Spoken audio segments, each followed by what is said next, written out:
የምታማሩ ሰዎች እግዚአብሔርን ሌሎች ሀገራት ላይ እኔ እንጃ ኢትዮጵያ ያላችሁ ሰዎች ሳይሆን አክቹዋሊ ከኢትዮጵያ ወጥታችሁ ሌላ ሀገር ስደት ሄዳችሁ የምታማሩ ሰዎች ግን ምናችሁን ነው የሚያምሩ?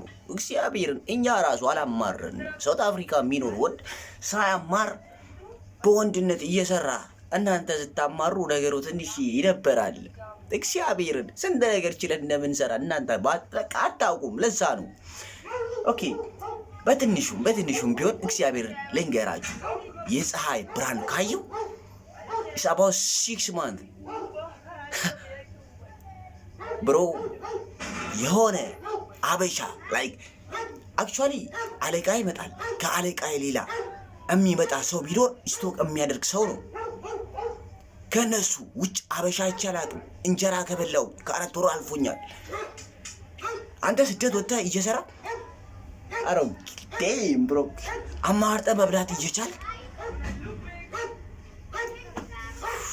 ብሮ 5-6 ሰዓት ነው የምተኛው በቀን ውስጥ። አክቹዋሊ ሁሉም ጋር ያለ ነገር ነው እሱ ኖርማል። ግን ሳውት አፍሪካ ያለ ወንድ ፀሐይ ብርሃን እኮ በጣም ትልቁ ነገር ነው። እግዚአብሔር look at my hair nigga. I'm supposed to get a haircut but I'm still trying now. እያማረርኩኝ አይደለም። አታማሩ ለማለት ያህል ነው። ይመቻችሁ።